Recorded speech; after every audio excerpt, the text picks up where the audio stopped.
everybody, welcome back to the channel. Today is a rainy day, so I can't work in the garden. There's not a whole lot I can do outside, but I do have a project that I can do inside, and I'll tell you about that in just a minute. I'm up at the shop inside and staying dry at the moment, and I'll get back with you and show you this. I have two Holy Stone drones that looked like they were going to be a good buy when I got them, but there are problems. I have two of them. I have the Holy Stone 720E and I have the Holy Stone 720R. Both look to be real good. They started off flying stable and true. They didn't have any problems to begin with. The 720E did drift away one time but came back.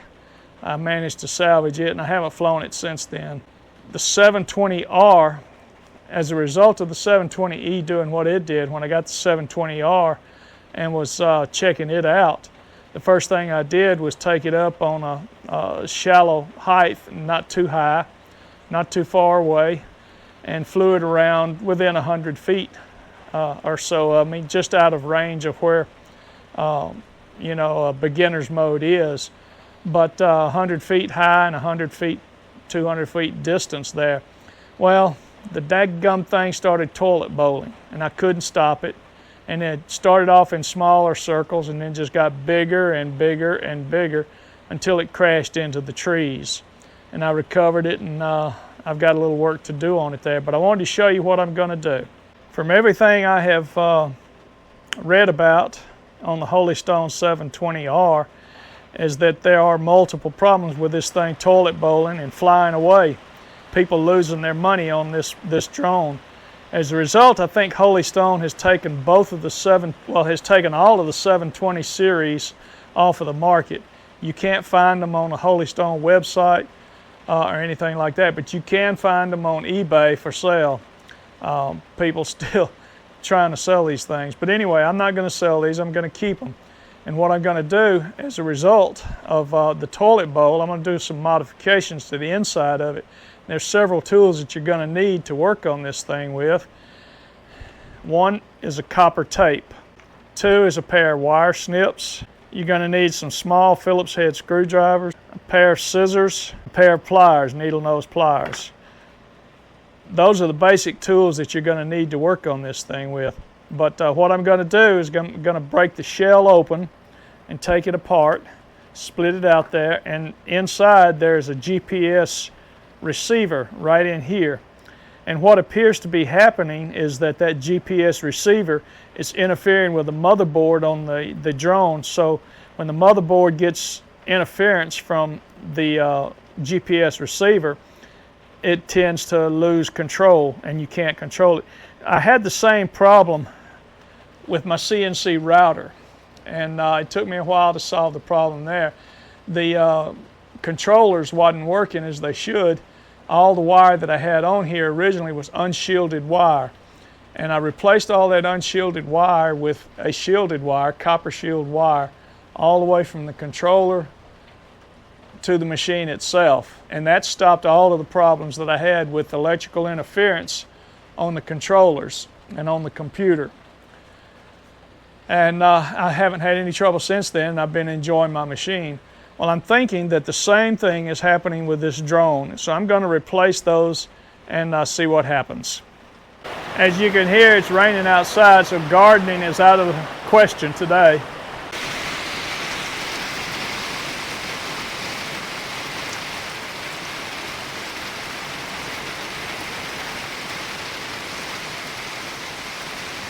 Heavy rain today.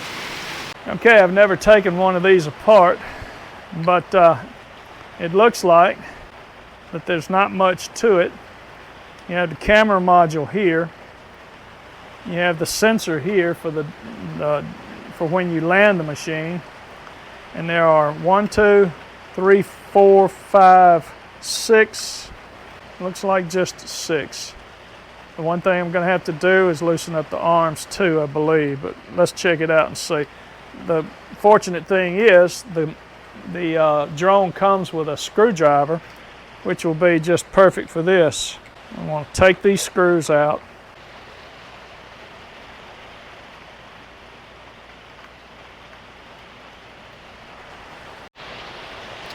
We'll loosen up these screws. You don't want to lose the screws, so I have a magnetic tray to keep them in.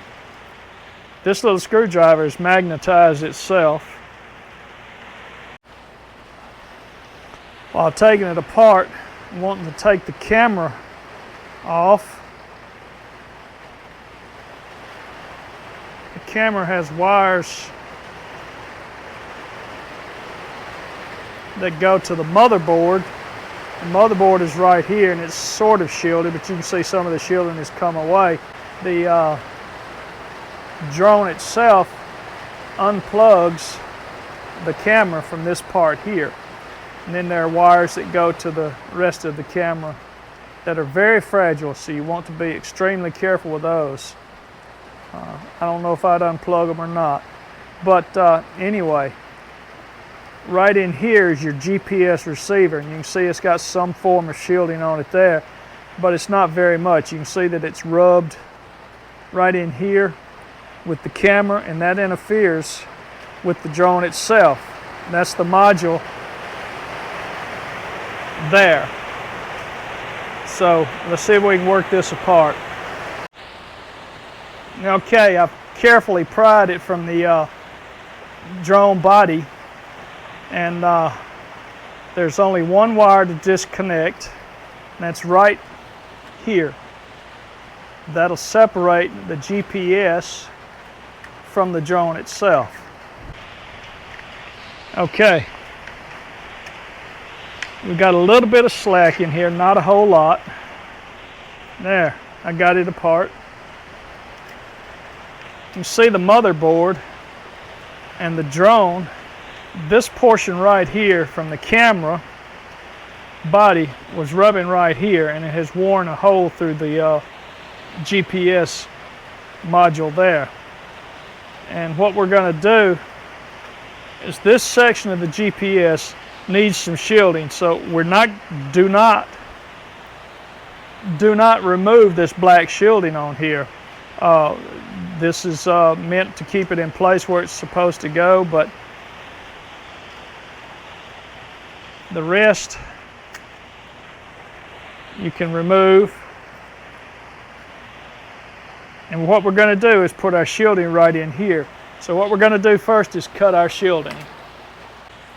This is the copper shielding that I'm going to use inside this drone. I want to measure first about how much I'll need.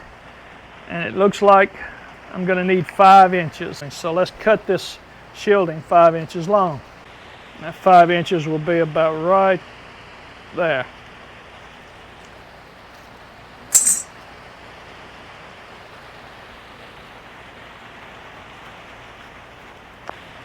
Now I want to peel this shielding off.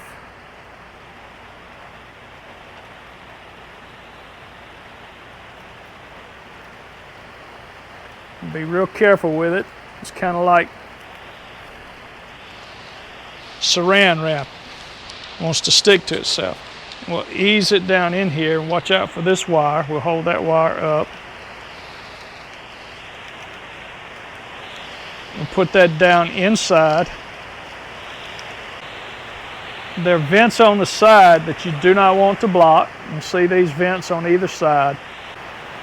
And this little wire here, we want to shield it too.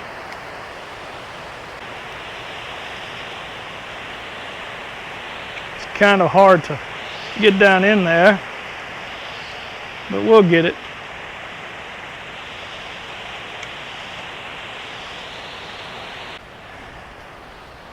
Okay, you can see how I wrapped this and how I took care of the shielding there to keep the module insulated. I guess you can call this a miniature Faraday cage to work with. Okay, I'm going to put it back together. I'm not going to put it together just yet. I forgot that one thing you got to do is to make sure that this copper doesn't come in contact with the motherboard, so you have to take care of that. And the only way I know to do that is to put on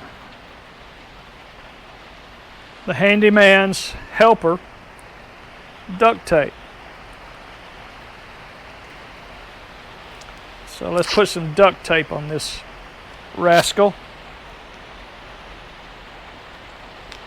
to keep it from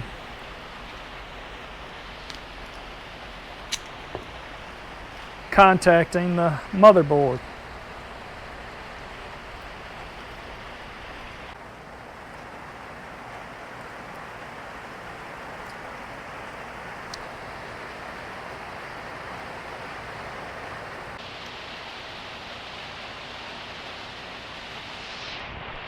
Okay, I have all of the duct tape in there, the handyman's helper. If you've ever wondered about that, I see a piece of copper there. If you ever wondered what the handyman's helper is all about, watch Red Green. You can find him on YouTube. He's hilarious. Okay, I'm going to put this back together. The first thing I'm going to do is plug this back in. It will plug right in this socket here. And it snaps in just like that. Be careful with your camera as you're starting to put this back together. This little antenna wire, be careful with it.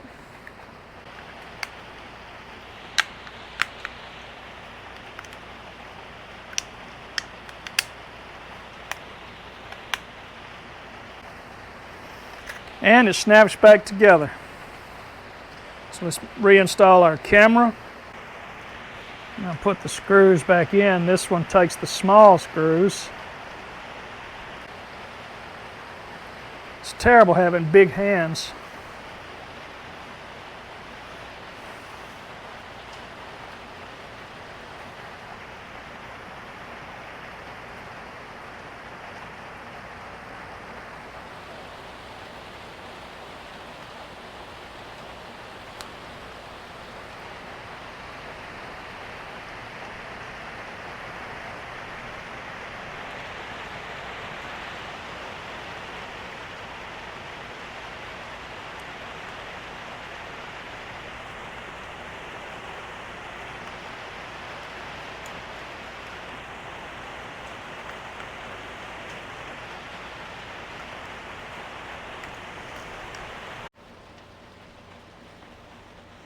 Next phase is to power this baby up and see what it'll do, but it's raining today, so I'll get back to it maybe tomorrow.